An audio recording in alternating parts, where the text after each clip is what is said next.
Welcome to Beyond the Wild podcast, where we go venturing beyond the gear, beyond the subject, beyond the shot.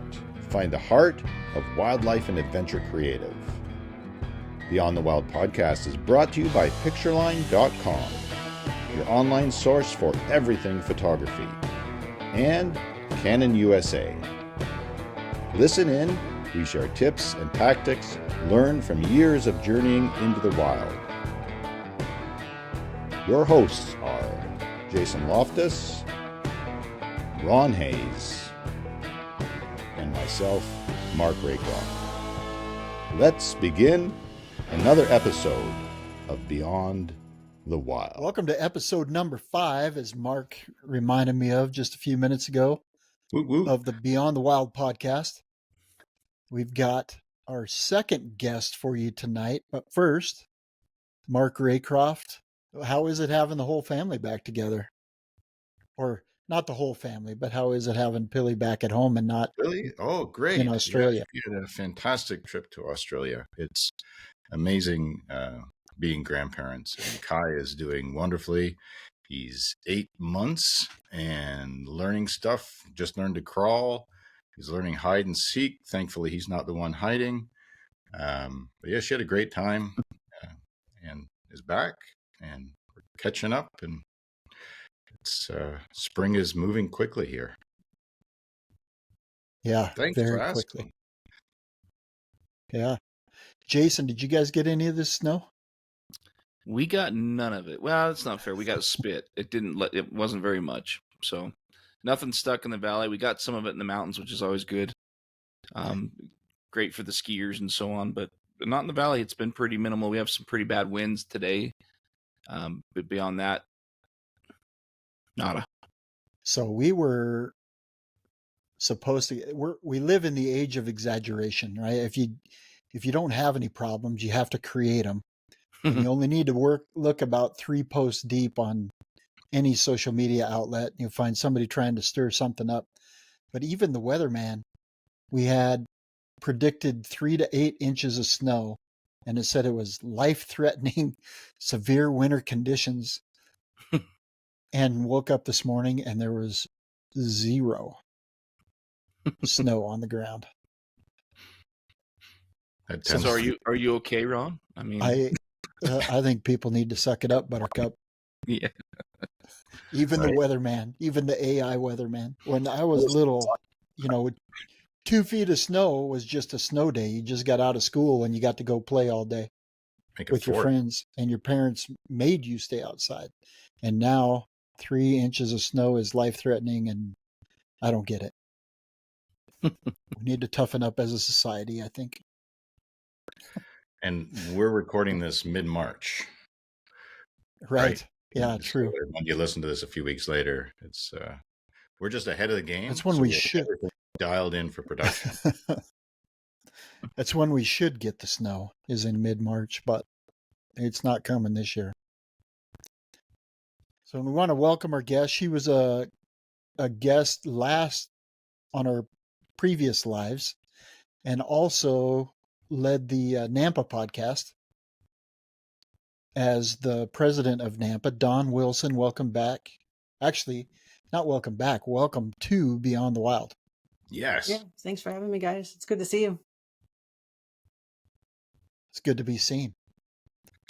And you got a lot going on, Don. We're going to get into some of that later on, but the most recent activity that you've had, or potential activity that you've had, has involved a rare critter, it sounds like, that has been... Are we talking about the little kitty hanging around? Yeah. Kind of been showing their face. I don't, in the small mountain communities in Colorado, sometimes you get this type of activity, but have you had any luck yet? Not yet. I've been out a few times. It seems like the days that are the best. So what we're talking about are mountain lions. These aren't necessarily real little kitties, but this is usually a good time of year in the foothills and some of the northern mountain towns to see them. It's kind of a little bit of mating season. You get snow on the ground, so they're a little bit easier to see. The kittens from last year are getting big, so they have to do a lot more feeding. But yeah, I'm not exactly sure how many are being seen around the valley, but my best guess is that there's somewhere between 5 and 6 mountain lions right now being seen and photographed on a pretty regular basis. It's pretty amazing. But no, I have not had luck with it. As a matter of fact, in January, myself and another photographer were up in Yellowstone together, and we're both looking at our phones with all the posts coming up, and we're like, we need to be back home. Mm-hmm. And who says that when they're in Yellowstone in the wintertime, right? Yeah, exactly. Last year when Jason and I were in Yellowstone, we had a mountain lion there as well, just outside of Mammoth. But it was a long ways out there. It was view through spotting scope, and if you knew where to look, you could tell what it was, but it was not a photo opportunity for sure. No, But it's always nice to even be able to see one. These are not spotting scope opportunities. I mean, these are one of the mountain lions is a mother that she had 4-year-old kittens with her, cubs with her. One of them unfortunately has been hit by a car since then, and now CPW is being a little bit more protective about where the carcasses are if they're close to roads. But everything I've been seeing is that they are pretty close out and about. People are photographing them, right from their cars. They don't have to hike into the backcountry or anything to see them. So crazy chance stuff. Of a lifetime. It's still one of those things I have not been able. I've had 3 opportunities where I think that's what I've seen, but it happens so fast that I can't confirm that's what it was. And I definitely don't have any photos of them. Yeah. Well, good luck. Oh, I'll be out tomorrow in the snow. Fingers crossed. Awesome. So you just returned from a trip, did you not? I did. I just got back from Peru, and I'm heading out to Belize next week. So not just traveling, you're traveling international. Yeah. What was this year I have quite a bit of international travel. It's been pretty exciting.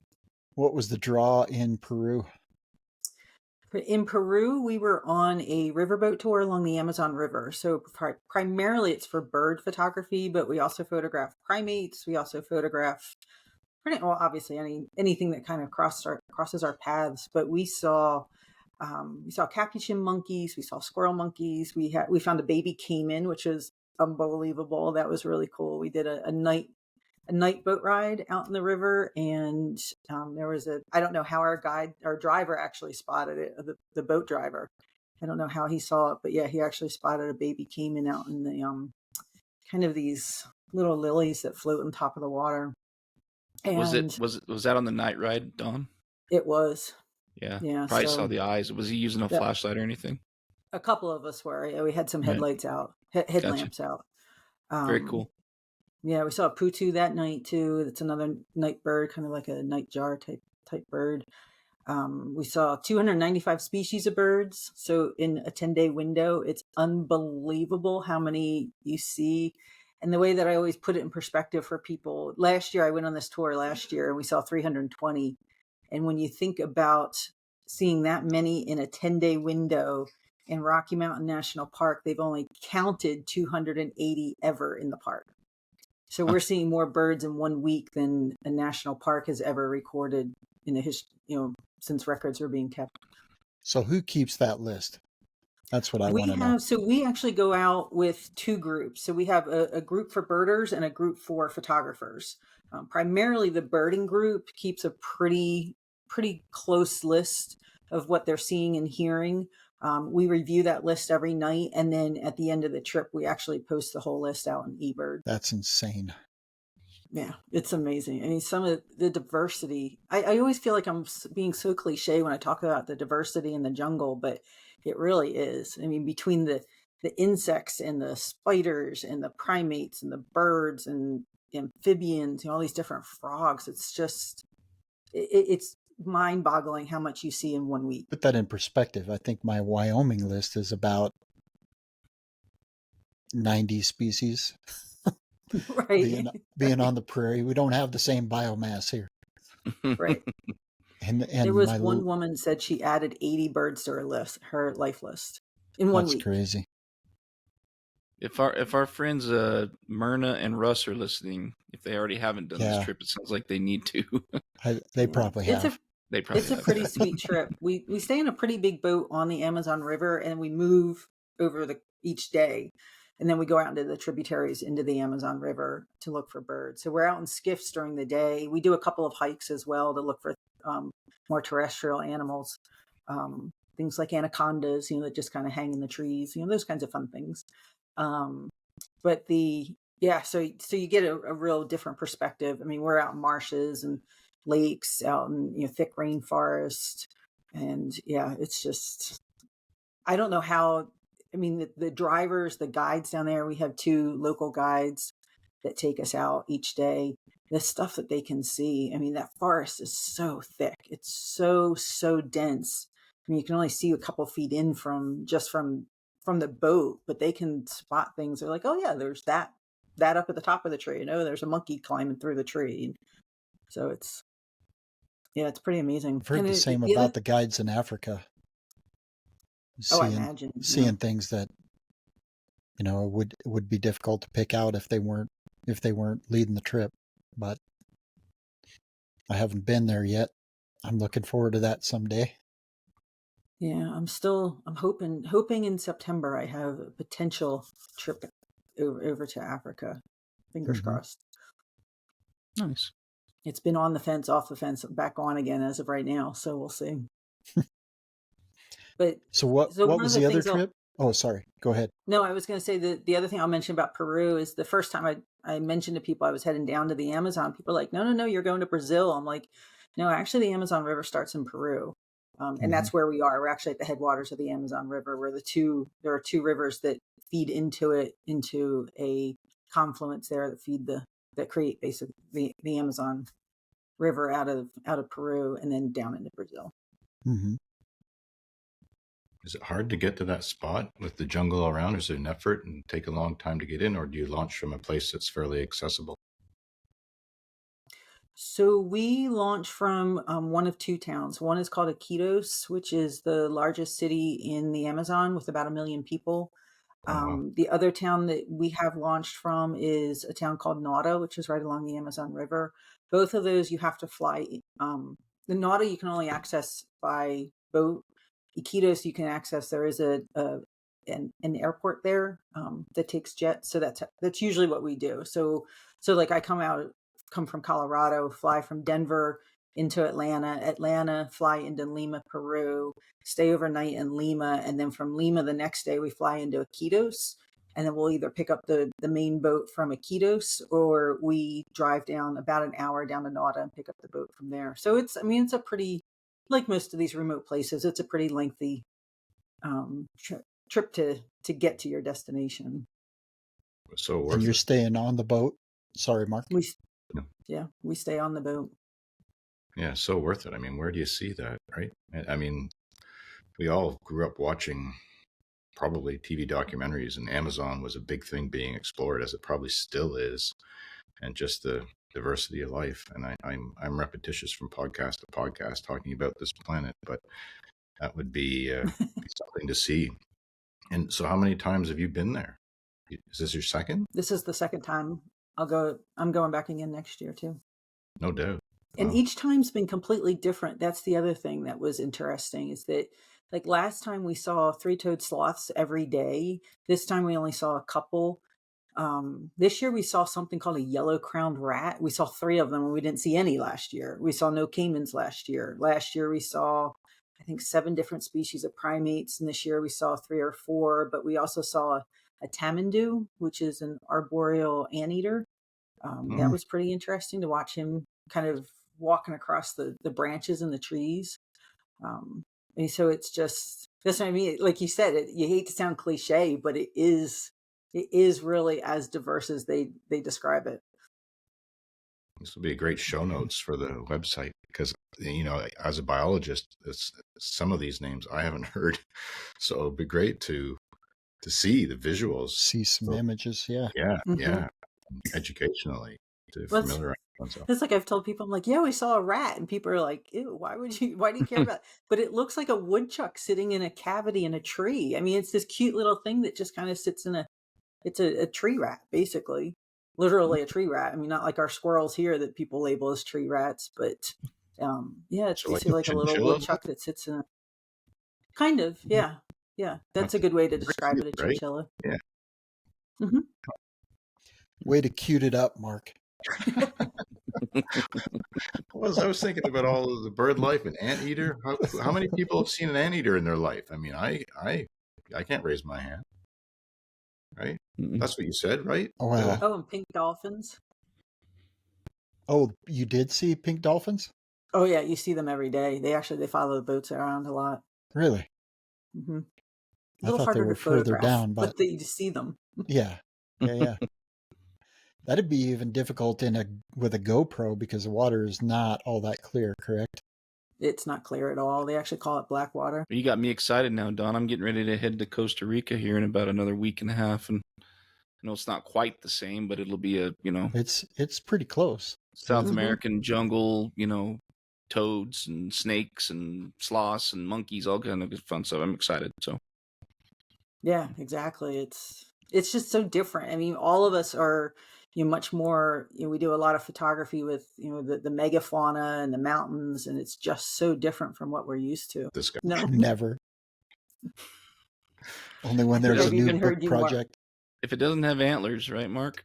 Oh, come on. I'm not like that. I I'm just have a just niche. teasing. I love all this. That would be such a surreal experience to do that. Mm-hmm. And on Mark, the I think water, I've it's even just heard you probably say you rarely photograph birds. I love seeing birds.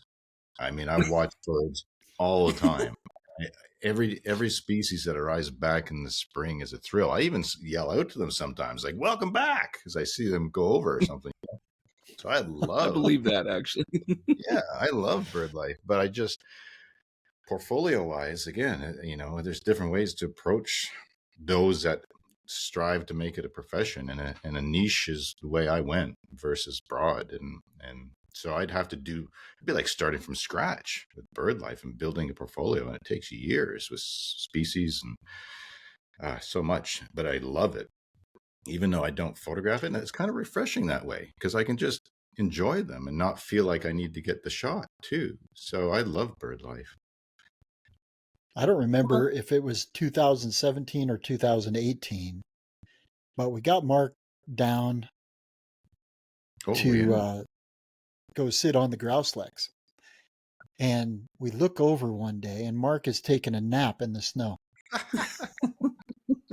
It was like 20 seconds. It was nice and cold. It was just below freezing. It was so comfortable. There's the odd cactus pretty around cozy. underneath. Yeah, those were fun. I would do the sharp-tailed grouse leg every day. I could. They're so entertaining. Vocalize it. Yeah, I loved it. And the ghillie suits you had, we had too much fun. Mm-hmm.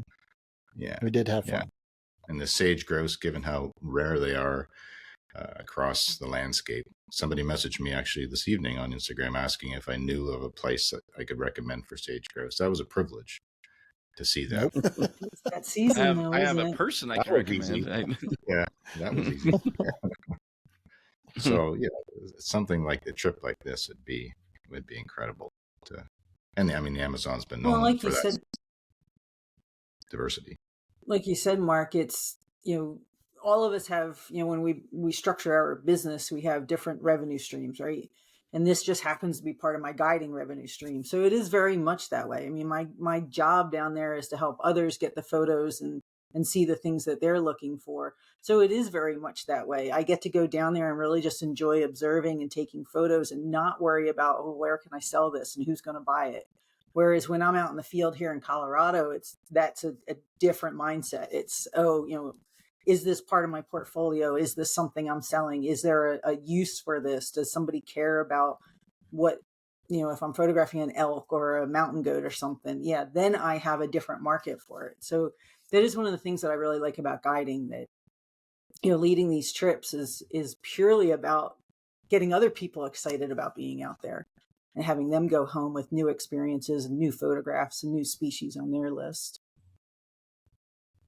A lot And of joy. that's the other side of it. I mean, Mark has talked from the beginning when we first started podcasting about the changes in what you can do with your imagery. And I think now we've moved into the area of people wanting their own experience. They don't necessarily want the image, they want the experience. And so I think that is definitely the direction of the future. And quite honestly, my feeling on it is, there are times where I want to be out there by myself, but I think that the separation from the natural world is one of the plagues of our society. And I think that getting people out there and reconnecting does more to improve an individual than just seeing an image in a book or a video on screen. And even though that's what we'd like to be doing, it's nice to see people with a smile on their face and having experienced something new that they didn't know existed until the time that you show them. Exactly. And I think with AI, that'll continue to be the trend, as people will be able to create whatever image they want right at their computer. It'll be the actual physical experience that you can't replicate, at least not with the technology today. Yep. It's definitely growing. Because, there's so much joy in that, that sharing. And you said it perfectly, Ron. That educational component, the surprise of what they experience, joining somebody who's been to that region a number of times that can shed light on it or expedite that opportunity. But, the publishing market's still there. It's just not as diverse as it was 15 years ago. There's still lots of companies buying high quality imagery, but this market's growing so quickly. It seems there's so many people rightfully buying great equipment and getting in the field to live life this way. So it's they're both viable, and it's certainly, this is very popular, and great because as I'm sure all of you experience, everybody who does this falls in love with these places, and then they go home and tell everybody about it. They show their pictures and they share why it's important. So that's critical these days. What was you said you were in Belize also? Next week I head to Belize. Oh, next week you head to Belize. So by the time this airs, I will have been back from there already. And that's the first time I'm going down there. I haven't been there before. And Belize will be a lot the same, right? Diversity wise, you might have some different species there, but. Correct. Yeah. So that's a lodge-based tour through the same company, but it's a lodge-based versus the Peru trip is a boat-based. So it'll be a different experience. I think being out in the jungle, however, in the rainforest will, it'll be similar shooting conditions, similar environmental conditions. So I'm looking forward to that. A lot of birds, a lot of trogons, just those colorful birds are just, they're just eye-catching. And reptilians as well. Reptilians and reptiles. Amphibians. We'll have the primates again. I think there are a lot of monkeys down there that we're going to be looking for. Macro photography, awesome spring with different frogs. Yeah, no kidding. A warm spring. Well, the Amazon. Yeah. How was the weather for that? Was it a lot of was it a daily rain situation you had to deal with, or what kind of? Like a lot of places, they're experiencing climate change too. So when we go, we're actually at the end of the dry season. So they're just starting to get into their wet season. Last year, we experienced a little bit of rain pretty much every day, but nothing that it would be like maybe a rainstorm would come through and then it would be back to being sunny, or maybe there are a lot of clouds. I don't think we really had any complete full-on sunny days last year. Last year was mostly upper 80s. It was pretty pleasant. This year it was a lot hotter and it was dry. We never saw rain this year. A little bit concerning, probably a little bit of an El Nino effect again. Yeah, that was unusual to not. We saw a rainstorm one day, but we did not actually have rain where we were, and so that's somewhat unusual when you're in the rainforest. Right. But it was hot. We had days that it was upper 90s most of the time. But it is equivalent to our August almost, right?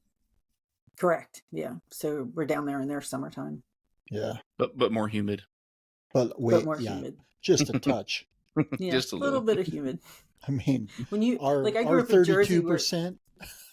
right, yeah, you hit 14-15% in Colorado, and you're like, Yeah. oh my gosh, it's so damp outside. Yeah. But I mean, growing up in New Jersey, I can remember 100-degree days with 100% humidity, and it still feels different in the Amazon. It's still Mhm. 90 degrees with 100% humidity. Still, there's just still something more humid about being in conditions like that. But when you're out in the boat, you're actually moving around quite a bit, so you really don't notice it too terribly much. Usually when you notice it the most is when you're back on the main boat and the boat is stopped, so you don't have those breezes. I was just going to ask, is the action pretty quick, or is it like, I mean, I'd assume it varies. Matter of fact, I probably know the answer. It depends. To bring back an old saying, right? But yeah, is the action pretty hot and fast most of the time, or what's it like? It varies. Yeah, varies. It really can. I mean, there are definitely days where we can have one bird right after the other. I remember one day we had a sloth.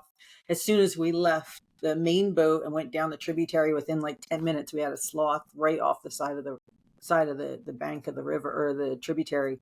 But other days it can take a little while before you start seeing something interesting or see something interesting that's close enough. A lot of things, especially like the parakeets, the parrots, the toucans, they like the upper, the canopy of the rainforest. So it can take a little bit of time to find things down a little bit lower. But once you find something, man, it can be pretty spectacular. I know we saw a spectacled owl, and not only are they usually out at night, but they tend to be up a little bit higher in the forest. And this one was actually probably about 10 feet off the ground. So we took turns. You kind of had to really look through the trees to see it. And I haven't edited those photos yet. I'll send you guys one for the show notes, but it was really, really cool. One at a time, we had an opportunity to go back and see it. And that was pretty neat to add another owl to the list, but to have those types of things. And we probably spent about an hour doing that. And then right after we did that, we actually released little baby turtles back into the wild. That was fun. Awesome. Yeah. A little conservation project while we were down there. Very so cool. paint a picture of the day, because I mean, you're not on a luxury cruise line. So No, laundry, that type of thing, meals, paint a picture of how the day goes. so the crew is pretty close to 1-to-1. I think we had 15 crew members this trip for 17 participants. So you do have a pretty good, and I mean, that includes all the engineers and everything, but you have a staff, you have a bartender on board the whole time. So some people enjoy that. The pisco sours are quite enjoyable down in Peru. I think it's like the unofficial national drink that most of us would enjoy each night back out. But basically what we would do is we would start each morning. I think the wake up calls were at 6:30. You'd go and have a light breakfast, so just maybe a little bit of fruit, glass of juice, maybe like a little pastry of some sort. They do everything right there on the boat because you are in a foreign country and most of our stomachs are pretty sensitive to foreign foods and foreign water. Everything's very controlled on the boat so that you don't have any issues. So they actually have a real light breakfast for us. We'll go out for an hour or two, do a little photography, do a little birding, and then we'll come back, have a bigger breakfast. Then we go back out, come back, have a big lunch, go back out again, come back, have a big dinner before right about sunset usually. So we would usually have really beautiful sunsets with all that humidity in the air. It makes for really, really pretty skies. And that would usually be right about the time that we would have dinner. Every night before dinner, we would sit down and go through a list of what we saw that day, partaking those pisco sours while we're doing that.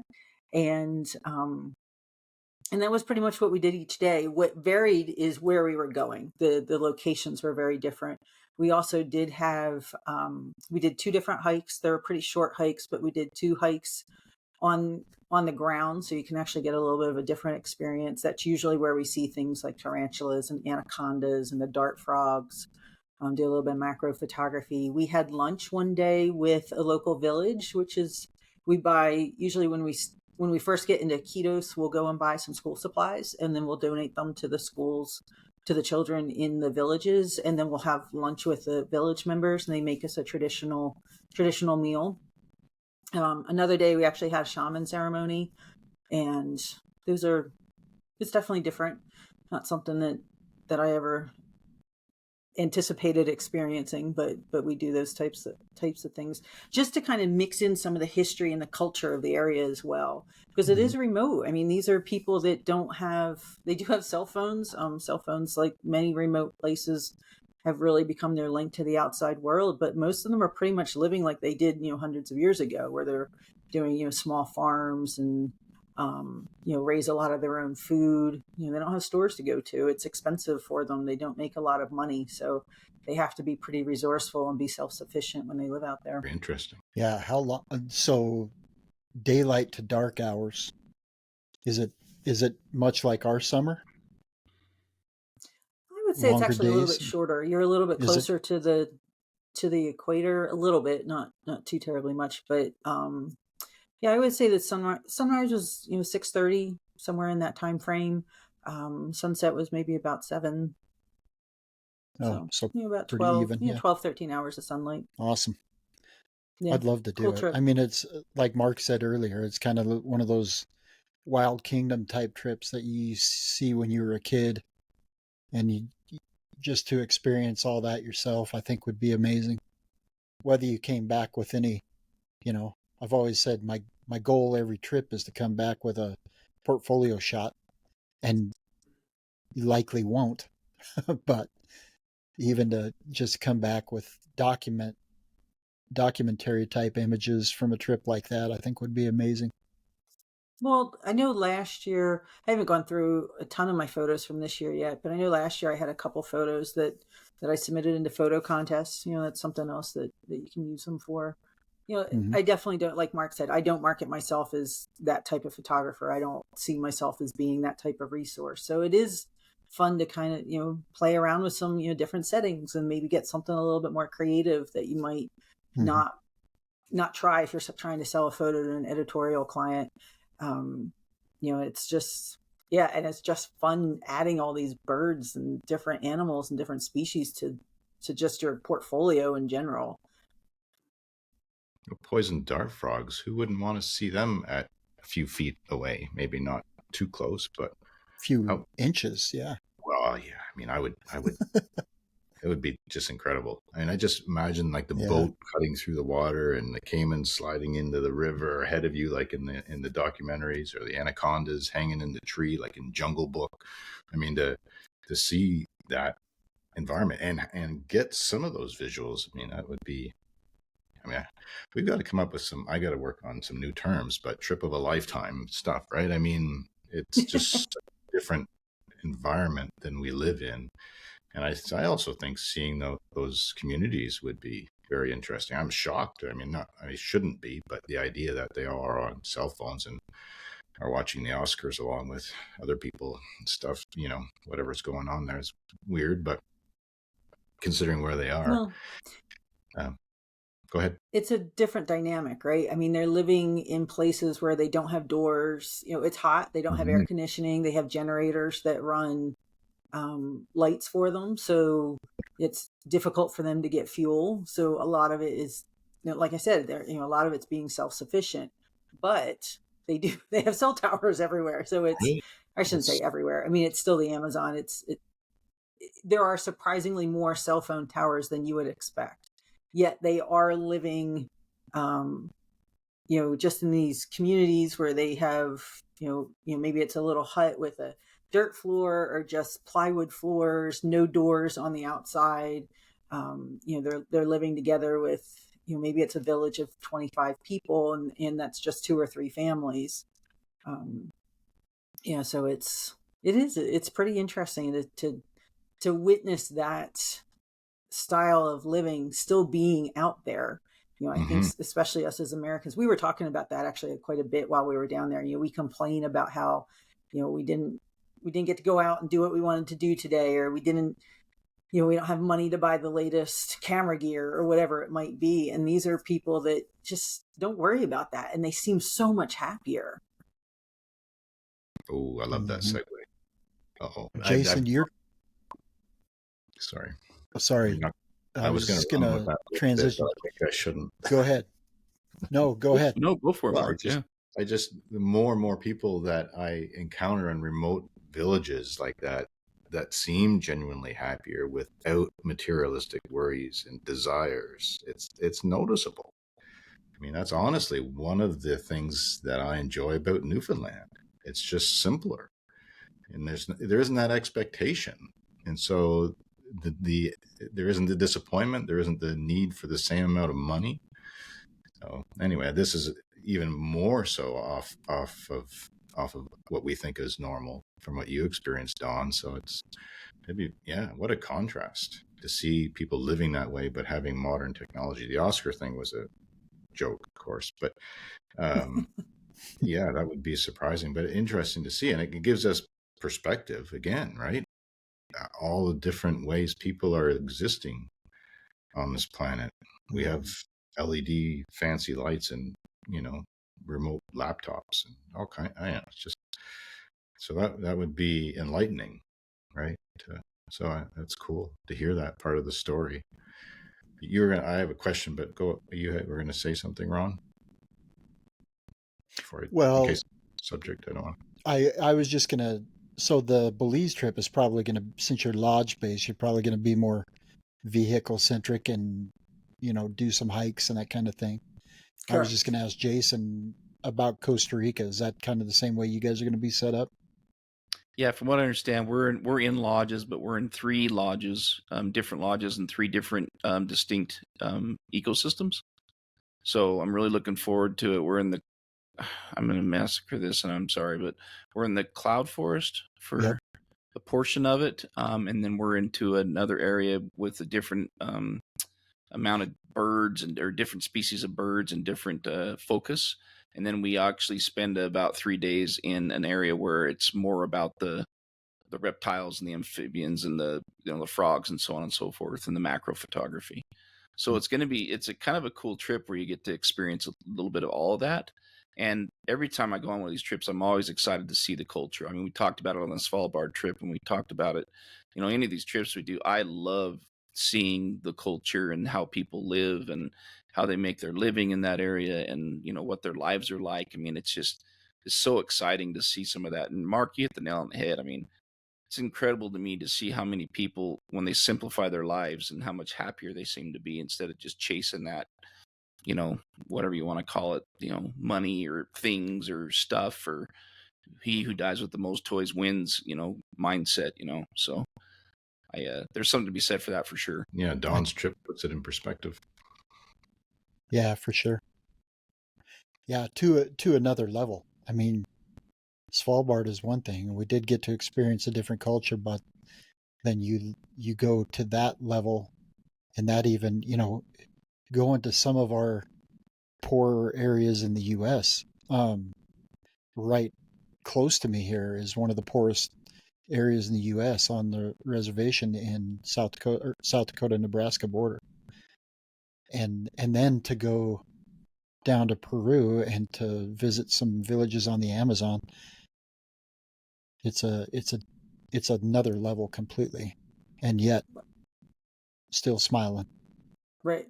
I remember being up in Kaktovik, up in Alaska, by up on the Beaufort Sea, and it was kind of the same thing. It's you hear people talk about how they had snow blowing into their houses in the winter, and how expensive things were because everything had to be shipped or flown in, and yet they seem so. I mean, they seem, at least on the surface, when you're talking to them, they seem pretty happy and content and wouldn't want it any other way. It's just, and that's the U.S. I can remember reminding myself a couple of times that it seemed remote. It seemed like people were really struggling, but it's still the United States. So you kind of go from one extreme to another. You're going to be in the rain. To Peru? Well, no, even this year. So you're going to be in the rainforest, and then you head north in June, right? Tell us about that trip. So I actually have a couple of things coming up. So I mentioned Belize, and then I have Washington bald eagles. So I'll be out on the coast photographing bald eagles first week of June. And then after that, a couple of weeks after that, I head to Nome, Alaska to photograph birds and muskox up there. Muskox babies are my absolute most favorite fun things to photograph. And that I do make a point of. That's a combination of portfolio and guiding, but I mean, you just can't beat, fuzzy, furry, hairy, cute, adorable little baby muskox. So We've got one of those trips as well. They're Coming up. among the cutest, right? Yeah. in But- Nome or a different location? No, Nunavut. In Nunavut, yeah. With northern Quebec, Nunavik with a K. So Nunavik. Sorry, yeah, I've been telling Nunavut. everybody wrong. No wonder they can't find it. It's so similar. The naming is so similar. But on the west side of Hudson's Bay, it's Nunavut, and on the east side, it's Nunavik with a K. Okay. And the east side is the northern, maybe third of the province of Quebec. So it's in Quebec, but so Hudson's Bay splits that way, and it's up at the very top, right along not far from the coast. So, yeah, but it's an autumn shoot. Ooh.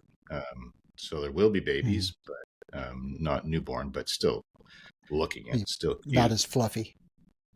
I think they. And I I've think been to muskox Nome. stay fluffy, They're always fluffy. Yeah, that's true. shaggy fluffy. Yeah, they are.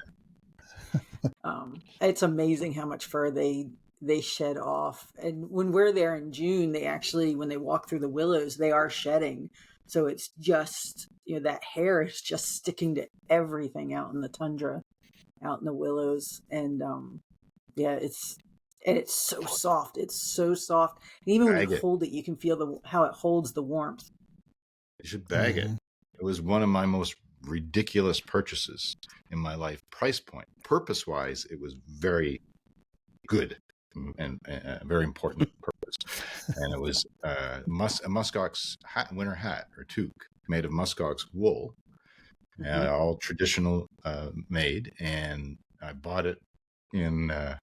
I frequently, sorry, Pilly, missed our anniversary because of doing spring bear trips. When the kids were young, she couldn't come, and I want to be there whenever I can for important dates, but that often happened. Birthdays too, actually, for some. So I picked up this muskox hat, and it is so soft and so warm, but so expensive for this. I have a neck buff. That same thing. I was like, I can't believe I'm spending this much money on a neck buff, but oh my gosh, I cannot stand scratchy things on my face. And it's so soft, and it just, I absolutely adore it. And the thing that's interesting, at least in Alaska, all the native villages that knit out of the muskox hair actually have their own patterns. So, and I don't know what the different patterns look like, but it's unique to different areas. And I always kind of like supporting that. I think that's it's different. Oh, totally. If you can, and I bought that for Pilly, not for myself, just to be clear, but if you can, source it right or purchase it right from the source, then that's ideal, right? Not from a high-end venue in Lake Louise. But it was, I went in there with the idea of a sweater, and that was like quickly shut down. It's like, that's not happening. I don't even know if they had one, but any garments that were bigger than the hat was like astronomical prices. The hat was already, but it's been, it's fantastic for what it is. If you could source it. So I was joking about bagging it. Could you, that's probably not permitted because they do it. Are you, okay. Makes total sense. Yeah, in Alaska, my understanding is that in Alaska, the native Alaskans are allowed to go out and collect that. Sure. But as a tourist, you're not. As a non-native resident, Well, if of they can, Alaska. I think, and I don't know where that gray area is. If you live in Alaska but you're not native Alaskan, I don't know what the permissions are around that. But yeah, if they it's can just generate everywhere revenue, out there. And I really, have been up to Nome in the fall too. I mean, when that tundra in mm, September, when that tundra changes into reds and oranges, oh, you get this musk ox that just, has this clean, fresh coat of hair all ready for winter. Oh, it's just gorgeous. that's Mhm. our hope. That's our timing is That's peak color, the but and yeah. hopefully snow in the air, would be nice It would for a day or two it would be as well. nice if September were like a 6-month period. Can we do that? I always look at my September. September is, as a matter of fact, right now I think I'm home for like 2 days in September because there's just so much that goes on that time of year. I hear you. Yeah, it's a Yeah. blitz. September, if you do it right, you can have September from about mid-August to, you just have to start further north. Yeah, You can start have north or September start from high. about mid-August to mid-October. Right. Yeah, exactly. Start north or start high, one or the other. But Yeah, you start up on the tundra and kind of work, follow the color mhm, down. But So yeah, Nome, I mean, someday. that itself, talking about culture. I mean, the Iditarod just finished a day ago. Yeah. So hmm I mean, I always follow it. I'm always, I've been enthralled with the effort, the teamwork, the dogs, the musher, the elements over that duration, and then just the topography. Certainly a yep, physical feat, and it always ends in the town of Nome. I would love to be there sometime at the finish, and then pivot that to some snowy muskox opportunities. But yeah, I just finished a couple of days ago with Dallas Seavey setting the all-time record for his 6th win. Nobody has ever won it more than 5 times. He was tied with another gentleman. So the 6th time I in thought history. something happened to him, Yeah, he like ran into a moose. at the beginning. Oh, Yeah, that's right.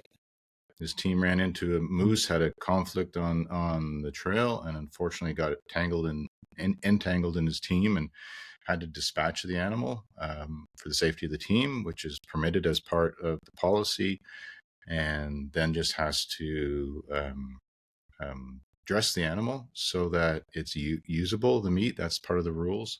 And any other team that catches up with a musher that is dealing with that also has to help and not pass that musher too. So, I mean, there's protocol in place, and I think it's rare and it's very unfortunate that happened for all involved. And I know one of his dogs was injured and it was flown out, and it's fine apparently. Mhm. But it's Alaska, and it's like I mean, I'd have to look it Right. up to be precise, but it's like over 1,000 miles across Alaska winter landscape and 2 mountain ranges and frozen rivers, and hmm it's about being, nobody wants to be, but somewhat perilous, right? Because it was the mail run and supply run and medicine run, right? I think is reliving Mhm. that tradition. So I actually, sorry, this will take 1 second. I know I've probably mentioned this before. This book is an old one, kind of. It's called Winter Dance by Gary Paulson. It was a I've read native that one. It's good. from Minnesota, 1994. He did the Iditarod, and it's his story of his effort and experience. And to wrap one's mind around it is so well written. It's an excellent read. I'm sure you can find it anywhere because it has sold exceptionally well. So Gary Paulson and Winter Dance is the name of the book. And our website's up and running thanks to We should put a link to that on yeah, the exactly. website or show notes. Yeah, Yep. yeah, It's but a great yeah, book. I know I read that right. several years ago Yeah, so moving. as a So in husky Nome, owner, and she's right walking there around you in the go. background. But as a husky owner, I mean, I love that personality. But then I mean, the endurance that those dogs have and the guys too. I mean, they're working together as a team. But when you see it, and we spend one of the roads that we go out on during our tour up in Nome is actually part of the trail that they take when they come into town. So there's not snow still on the ground, at least not in that area, but but you still see the markers. You can see where they come through, and you see where they come up over the tundra, and it does put in perspective that how remote it is. And you're like, there are no services out there other than Just the the stations that they checkpoints. have set up along the route. Yeah, but they're like can be 100 miles apart. The checkpoints. I forget. There's probably 10 or 11 throughout the race. I could verify around that. But yeah, there's a lot of lone time out there.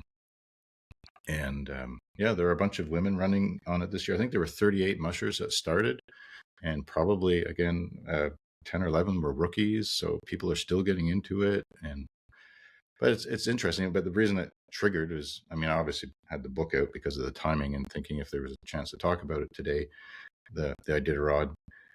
But you have been to Nome, so that place has to be just teeming with character and history and feeling like you're in remote Alaska. I mean, it's a coastal community that I think, I mean, there's no roads to it, right? You have to fly in. Is that correct? Correct. Yep. So Nome is another place, kind of like Iquitos or Kaktovik, where, yeah, there are no roads into it. So you either have to fly or come in by boat.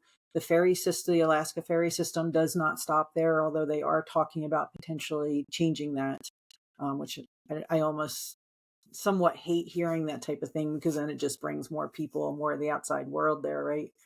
But but it is, so there's 3 roads that go out of Nome. Each one's about 75 miles long and goes out to an even more remote village. One goes up to the north, one goes out to the west, and one goes down to the south along the coast. And each one's very different. The one that goes out to the mountains tends to rise in elevation, or not tends, but it does rise in elevation. So at least when we're there in June, there's still some snow held on the landscape, whereas the one that's along the coastal part down to the south is where you get a lot of the marshlands. That's where you see the eiders and the swans and some of those more coastal birds, Arctic terns. You see a lot of them out there. And then the other one that goes out to the north, then you start seeing some of the islands that are off the coast, where there are a lot of rookeries out that way. You see a lot of muskox out there. Actually, all the roads can have muskox along it, but that one particular road, so we go out there during the longest day of the year too. So we get to experience that midnight sun. And so the tour is actually designed to be out. So we go out about 7 o'clock at night, 6, 7 o'clock. And then we actually stay out till like 3, 4 o'clock in the morning. And we photograph that sunset to sunrise time frame in just this gorgeous 4-hour long golden hour light that is, it's the most unique thing I've ever experienced. For all the places I've been, to have something like that where you can just photograph, or just, I mean, we've all been to Alaska, right? Where we know that the sun sets differently. Even in northern Canada, it's the same way. It just, because it doesn't go below, it just barely goes below the horizon, or maybe it doesn't go below the horizon at all in some places. So you just get this amazing light that just lingers forever. And then you have this beautiful tundra landscape that's turning green. It's springtime. The tundra flowers are just starting to bloom. I mean, you get fog, because it's still pretty, the temperatures are still pretty cool. So you get a lot of fog out in the tundra because it is a coastal community. It's a neat place, but it's a little bit of a rough place too. It has a history in gold mining, is why it was established. So they hold on to that heritage and that history pretty strongly as well. So, anybody that's watched a show like Bering Sea Gold, you can see that they're still doing that today, right? It's, Wow. they still have that type of commitment to gold mining and go out into the sea there to go dredging for gold. But yeah, it's a pretty amazing place for wildlife too. Who owns the car dealership if there's no roads to it, but people can drive or it'd be the right place to have a repair shop, because everybody's got to have their trucks last forever. I assume there's a boat, obviously, that delivers cars once or twice a year. All that stuff comes in by boat. Yeah. So I'm interesting. working in a bank in Casper, Wyoming, and the guy in the office next to me was a banker in Nome. Well, his brother lives up there. And just about every film crew that goes up there, he's like, oh yeah, my brother rented those guys as snow machines. They were the only ones running in town that, weren't occupied at that time. And so it's it's a tight knit community, and everybody knows what's going on around there. I think it's like a small Wyoming town. 3,600 people in 2021. Mm-hmm. I'm good for that on these podcasts. I get you the population numbers. Yep. So that's and there are about 4,000 muskox in the area. So there's kind of like Churchill is, where there's more polar bears than people. Nome has more muskox than people too. That's like Wyoming and pronghorn. Yeah, same way. As long as they don't turn, very cool. Yeah. What a place. Where's the other trip? You said you had 2 coming up. So I have let me see. I don't think I'm doing anything in April. Yeah, the next one after Belize will be Washington, coastal Washington for bald eagles. So that's kind of a weekend trip. It's a 4-day weekend trip to go out and photograph bald eagles, just in a frenzy of feeding when they're taking advantage of low tide, when there's some fish that get trapped in these oyster beds. So the bald eagles and the great blue herons and gulls and crows, they take advantage of that food in there. But the bald eagles in particular are a lot of fun to photograph right there, and they're pretty close. So there's that opportunity, and then Rocky tours. So we have, I do a lot of private tours in Rocky Mountain National Park. I'll be doing some things probably up in Mount Evans this year. And then August, I head out to Galapagos. So that'll be the beginning of September. And then Ron and I have a trip at the end of September in Rocky for the elk rut, which is always a fun time. It's through Wildside, so we can put a link in the show notes to that one as well. It'll be kind of a weekender, but that's my favorite time to go down there, because you still have crowds of people, but the crowds aren't as big, and I enjoy getting them in the weather that is a little bit more frequent in early October than it is in mid-September. Right. So, let's hope you can always hope that someday we'll be like Jason Loftus and we luck out into that perfect foggy backlit we are not going to talk about that again. I don't know how many times I've told Jason, I'm like, I can't believe I missed that morning, and I was in the park that morning. Yeah, that was amazing. I'm not saying a word. It was amazing. But yeah, let's hope that we have, last year in general, we did not have one day in the park where there was snow during the elk rut.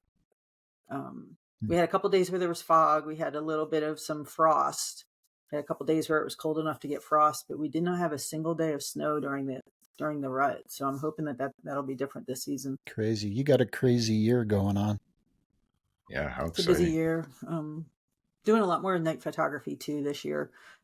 It looks like I say that I'm part of a committee to potentially get a designation for Estes Park to have an international dark sky designation. So we're going to be doing a lot more with night sky photography this summer too. What's the name of that little lake, Dawn, that's just off the top past Pooter? If you're headed down to the west side. Yeah, so at Milner Pass, it's called Pooter Lake. I know, but the one below that.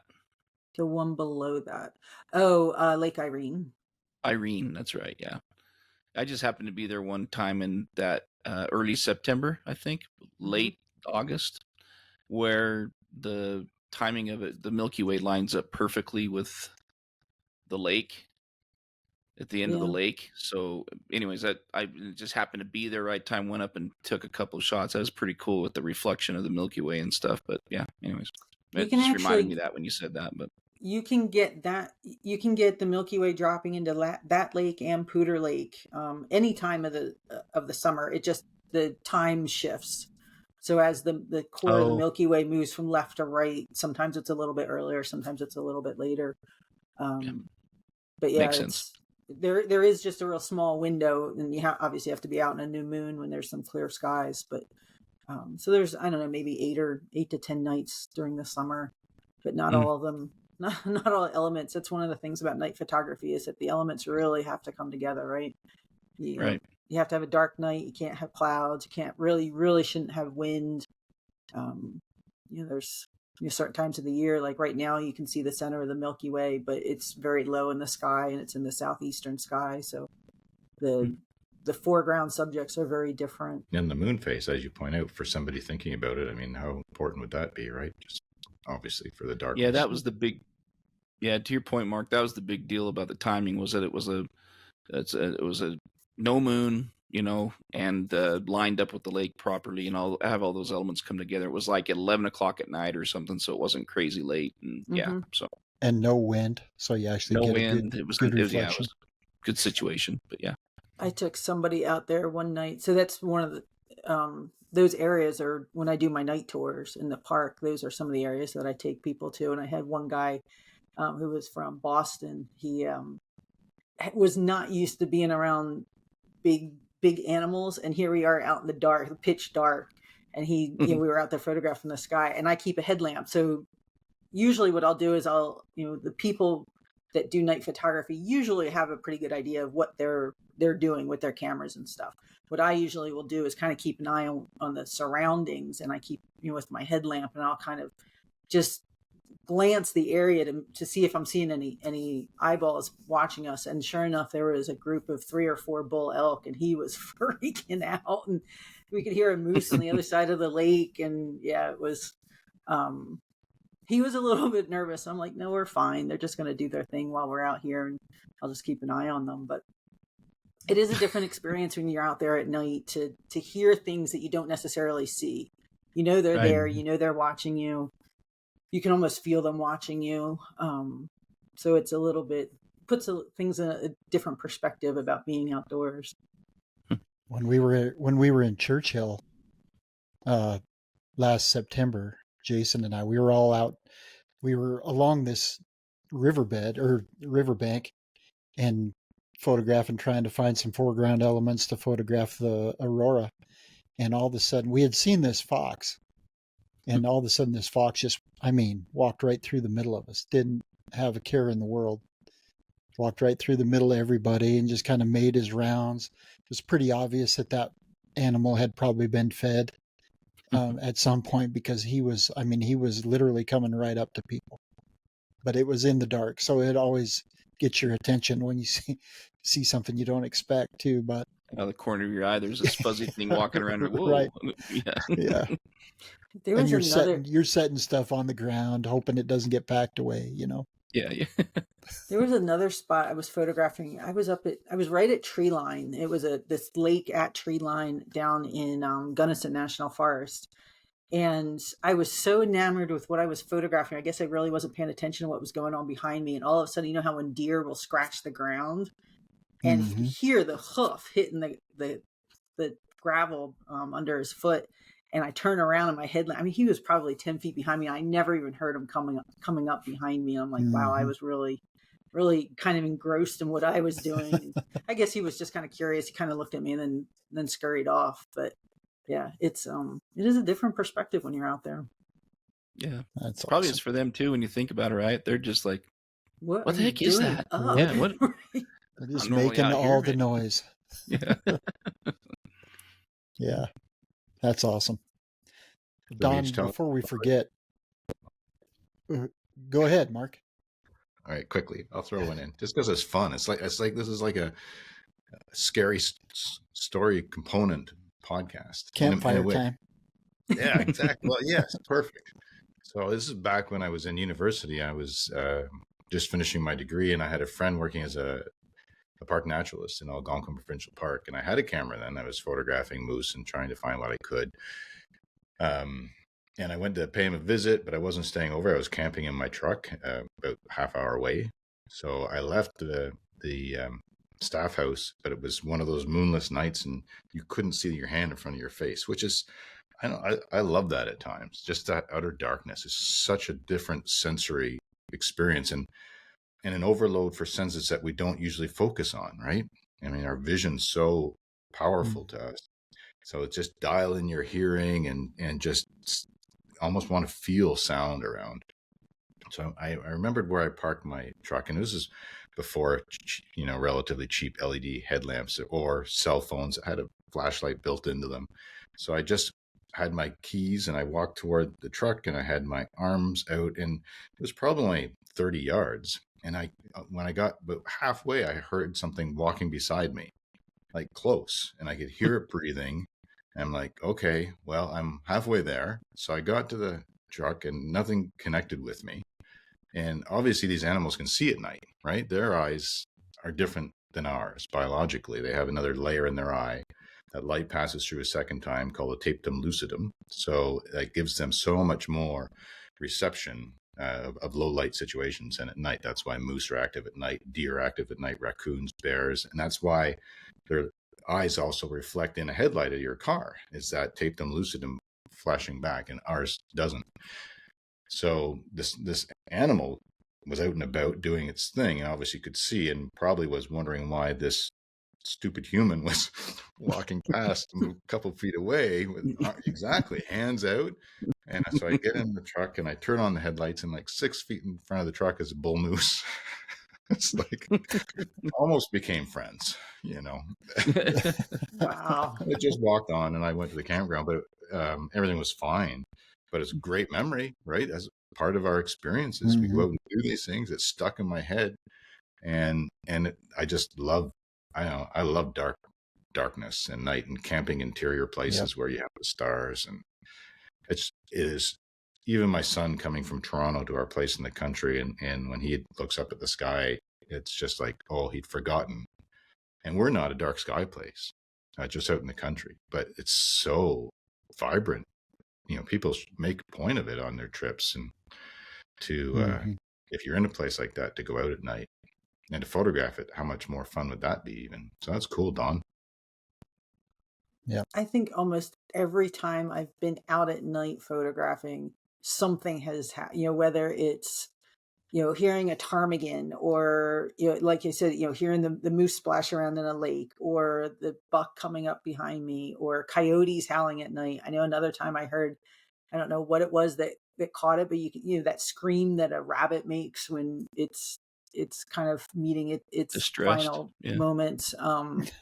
I was out one night, heard that, and went, okay, that's, I'm not sure what that was that caught it, but yeah, it is different when you, like you said, Mark, when you don't have that visual perception of being able to see that. You have to rely on other senses that you don't normally rely on, so they're not in tune as much as our vision is. So it definitely changes things. And then the sky is just amazing. I mean, when you think of all the color that's up there, and the space and the distance. I think there's a Pretty chance. sure it was Bigfoot. Yeah. Wouldn't that be cool? I'll tell you about the time I was abducted by them, but that's another podcast. It's almost like you can feel the brain not rewiring, but activating neurons that don't work a lot when you get in that situation where the senses, your primary senses, are compromised. And it's almost invigorating, right? Because there's so much focus to it. I mean, that's maybe part of why I love it. And but that's, yeah. And I've seen more and more. No, Mark. It's just funny you said that, because and there's this is kind of a dumb little side note, and maybe a lot of people probably know this, but years and years and years ago, I love music, right? I love music. And sometimes when I'm listening to somebody sing or something in a live setting or something, a lot of times I'll close my eyes, right? So I'm not being distracted, but it also forces me to enhance those listening senses. And it really works. I mean, it's something there's something about that, right? So to your point, I really do believe that, it's invigorating, like you said, to have those senses, some of those other senses blocked off, so that you're, more sensitive in some of those other ones. But I was doing that when we were photographing collared lizards, but that was because you're driving. I just had to close my eyes so I didn't see what we were about to do, and then you were listening to my singing. And then you started singing. That's what it was. He wanted to focus on your voice, on the beautiful song. He closed his eyes. Little cartoon. Yeah, he had ear pods in. I was videoing Jason singing. I still have that, by the way. I haven't ever used it. It'll come up sometime. It's got to come up sometime. Yeah, I'm sure, but nobody wants to hear it. Trust me. But so, Don, you told us about a lot of trips you have coming up. Where can people go to find those? So there are two different guide companies that I'm working with right now. The easiest thing is to go to my website, dawnwilsonphotography.com. And on there, I have listed all of the different destinations and the dates for them, and then the links to which guide company I'm doing that with. Other than the private tours in Rocky, I've just decided to work with other companies. It seems to, I think it's a really good partnership with them, where I get to really enjoy meeting a lot of new people and getting out into the field and places that I may not otherwise have the time to coordinate all the details for. As far as the night photography, do you have any quick tips for people who have never done it that would think about doing it, as far as what cameras, and obviously on a tripod, and without getting into too much because it's your forte you share in the field, but to send somebody in the right direction if they were thinking about trying it, what would you recommend? So I think there are a couple of really simple things. At a minimum, there's three things you need. You need to have a camera that's where you can actually have a bulb setting on it so that you can control how long you have the shutter open, a remote shutter release so that you do not touch the camera, because you do set the camera open for a long period of time. You cannot handhold them, so you need that tripod. You need to be able to have it steady, so you need that remote shutter release so that or you can use a self timer on the camera. It's a little bit harder, especially in the dark, to deal with that. The remote shutter. Now all the phone apps, the Canon Connect or what's Nikon's? I think it's sorry, Nikon. I'm drawing a blank on that name, but because it was just on the new firmware update. Mm-hmm. Yeah, had something to do with that. What I don't like about that is that can ruin your night vision. No, SnapBridge. That's it. What you don't like about that is what, Don? Sorry. It can ruin your night vision by having the phone on.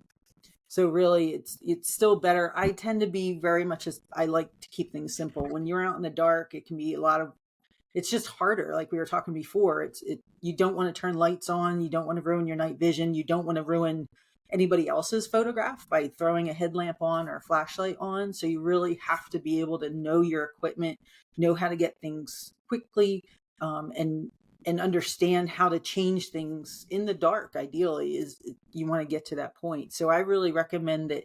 Yeah, you have to have a tripod. You have to have a camera that has the ability to have bulb and a remote shutter. And then I really want to put money into good glass, just like us with wildlife photography and the lenses. You want to put the money into good glass, because the better the glass, the wider an aperture you're going to get, and you want to have those 1.8 f at a minimum. I would say f4. You do not want to have anything that's because you want to have that fast lens, right? You want to have all that light coming in. The more light that you can have coming in, hitting the sensor and the camera, the less time you have to leave your camera open, and therefore it's less time that you're going to introduce noise into that file, right? Now, and of course there are all kinds of things to avoid that, but on a real simplistic standpoint, those are the things that I would recommend. The other thing is that you have to know when to be out there. You can't. I feel awful when I have somebody call me and they're like, "Yeah, I want to do a night tour tonight," and it's the middle of a full moon cycle. It just isn't going to work. I mean, there's just nothing you can do about it.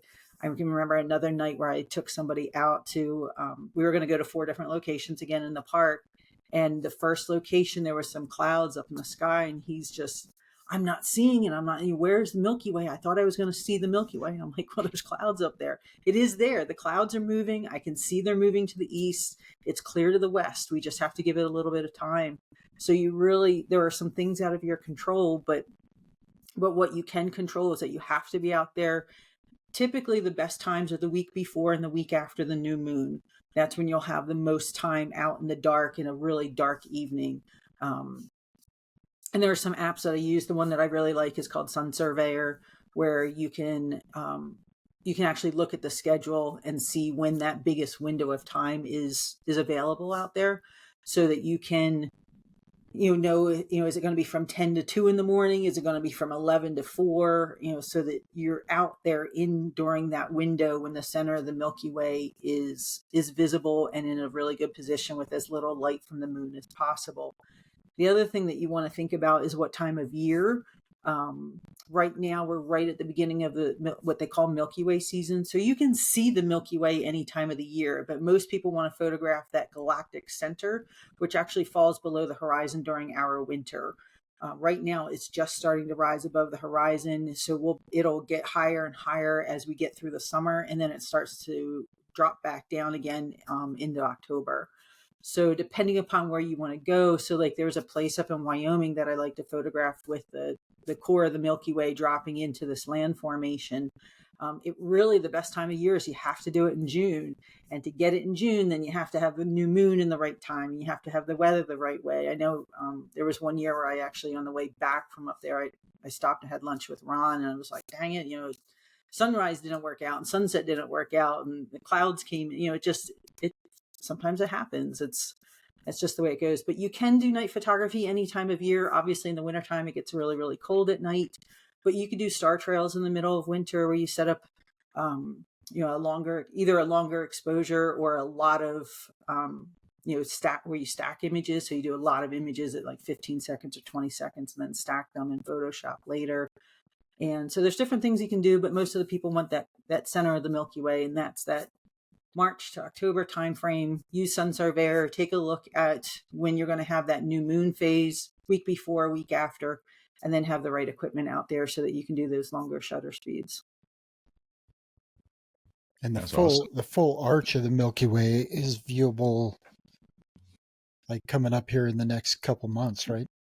Yeah, the beginning of the season's a little bit better just because it is a little bit lower in the sky. I have taken photos into June, maybe early July, but usually at that point it's a little bit higher up. That's when it gets to be really good to have those vertical photos, kind of like that lake that we were talking about earlier, when it's a little bit more of a different angle to get the vertical perspective. And of course, just like any landscape photography, it's all about composition, right? You have to think about what your foreground is, and you have to think about, you don't just want a photo of the Milky Way in the sky, because then it feels like you're kind of floating around. You really want to think about those foreground elements and what's on the ground, and how do you align that galactic center with those land elements. So many tips there. Awesome. Yeah. Something I had on my phone it's called Skyview Light, that points that you can just take your phone. Mm-hmm. Obviously, it's before anybody's taking pictures, and you can point at the sky and it shows you the constellations to help get bearings. I mean, if you're not doing the Milky Way, so for star trails, to find the Big Dipper, and then to go off the bottom of the Big Dipper and find the North Star Polaris, the star that doesn't move, right? And then focus that in your frame, and then have the long exposure for the star trails around it. I mean, a lot of people know that, but for those that don't, that's how you would locate that. But it's so much fun with some of these apps, because you can be here and you can like point it down at the ground, and then it'll show you the constellations around the planet. It's like, it's pretty fancy. On the opposite side. Yeah. Right? Yeah, you can see where the It's moon very cool. is, and the space station, and all kinds of things that are floating around out there. Jason the other app and that's really helpful is Jason and I PhotoPills. both use PhotoPills. Yeah, that's what I was going to say. Mm-hmm. PhotoPills? PhotoPills is good because it'll give you your settings too. Go ahead, Jason. Sorry.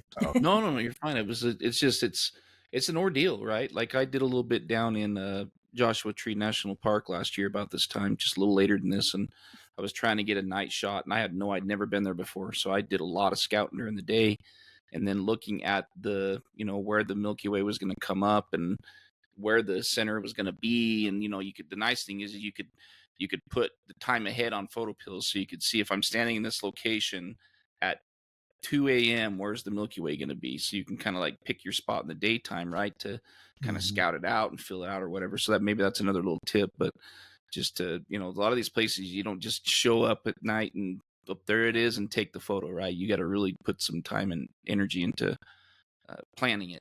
So definitely sounds like it. It's like doing a wildlife trip from the beginning, knowing where to go, the seasonality, the behavior. It's all doing that with the planetary alignment and weather and conditions and stars. So do you have a favorite lens that you use for that, or you use different lenses depending on what you're trying to work with composition, Dawn? So the one lens from Nikon that I really like for night photography is the 14 to 24. That's a phenomenal lens for night photography. I do also use my 24 to 70, and I actually, it's funny that you say that. I actually have right now I'm looking at I think it was a 20 millimeter 1.8 Z lens. So I think that'll probably be my next purchase as we get into night photography. I'm anticipating doing a lot more of it this year. Just I have a lot of new ideas. We're always kind of looking to be inspired with photography, right? And not that I am bored by any means with wildlife photography. That will always be my passion, where I spend most of my time. But as a lot of these places get really crowded during the day, I find that at night it can still have a lot of solitude in it. You can still really truly just be out there, as we've talked about. You can be out there with just the wildlife, right? You don't have a lot of people around. I do have 3 backpacking trips scheduled for this summer, specifically for night photography. So fingers crossed that the weather holds up for those. I need to get my ass in shape to make those happen a little bit easier. But I'm looking forward to doing a lot more night photography this year. There are a lot of new tools and devices, apps. There's a lot of technology coming out to improve night photography. Very exciting. And so for you Canon folks, right? There's the 15 to 30, which is a great lens, but sometimes that's not even wide enough depending on what you're photographing, and they just come out with that new 10 to 20, which is actually a pretty cool lens. So is it a f2.8 also? I think it's an f4. F4, I thought. Yeah, it is. So you're pushing it, but with the ISO capabilities nowadays, you could make it work if you're looking for that wider angle. But well, there's also a lot these days too with stacking. If you just take a series of images and then stack and blend them together in post processing, there's a lot that you can do with that. And then a lot of these star trackers now are pretty amazing. I know we have 2. Those are crazy. We have one that I just find to be way more. It's heavy, it's cumbersome. There's a lot of alignment you have to do with it. But then there's a couple of new products out from Move Shoot Move that are just a lot easier to use. They're a lot smaller. They're just not as, not that I have issues with using any sort of technical equipment, but they're just a little bit more straightforward. And like I said, at night, you really don't want to be kind of stumbling around with what you're using. So I'm looking forward to using that stuff this summer. Yeah. Cool. Move, Shoot, Move. There's that branding name. Yeah, no kidding. That was brilliant. Mm-hmm. Well, thanks, Don, for coming back and joining us again. And again, as Mark gets ready to kick us off, don't be afraid to take a look at her website and check out the trips that she's got. Check out our website too. Yeah, talk about a diverse year. It's been great to see you again, Don, and to catch up, and very happy to hear about all that you have going on and hearing about that and diversity of content. Seriously, from one end to the other, night photography, Amazon, to the Galapagos, to Alaska, living the dream. I am so excited about this year. There's so much going on, and that's just the photography. On top of my writing, and there's still other things that I'm involved with too. Some projects that I have going. So things have definitely been busy. I'm happy for that. I know it's, as we can all attest to, this isn't easy to do. It's not getting any easier, and you have to kind of just keep going with the flow, right? You have to get creative and look for opportunities. Definitely. So COVID did that to so many people. It's like a reminder of do it, right? Live it. And I think tourism has just boomed because of the lack of that ability for that period of time, which I think, in some elements frustrated us. We're not used to that limitation. So now we can, and people are doing it and traveling and experiencing life more fully, those that can anyway. That have that privilege. So it's fantastic. And I think between the people who sign up for tours and people who guide tours, it's also motivational, as I said before, to look forward to them. But it's also the physical aspect. Whether you're guiding or participating, everybody's got to be in shape, to some degree. Nobody's running a marathon, or that's not necessary. But in shape to enjoy the trip and not have that be something that takes away from the experience. So that motivates year round, right? Get your steps in, or whatever the type of fitness might be. And that leads to overall improved health, mentally and physically. So I think it's fantastic. And yeah, again, where you're traveling to this year, that's incredible. So congratulations. And it's it's great to have you back on and touch base, because it's been a long time, and to catch up a bit. And yeah, it's thanks for having me. It's been wonderful. Yeah, baby muskox. Yeah. So episode 5, we are having a blast working on the podcast.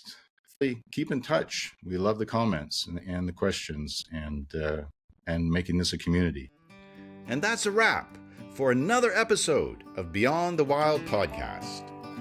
We'd like to thank our sponsors, Pictureline.com, your online source for everything photography, and Canon USA. Follow us on Instagram at Beyond the Wild Podcast, and make sure to check out our website at beyondthewildpodcast.com for additional show notes, information, and photographs for all of our episodes. You can watch our podcast on YouTube, where we'll include video and photo content, and subscribe. We welcome your comments, questions, and feedback on all of our social media platforms. We hope that you enjoyed this episode of Beyond the Wild podcast. Until next time, embrace adventure in the great outdoors with a camera in hand.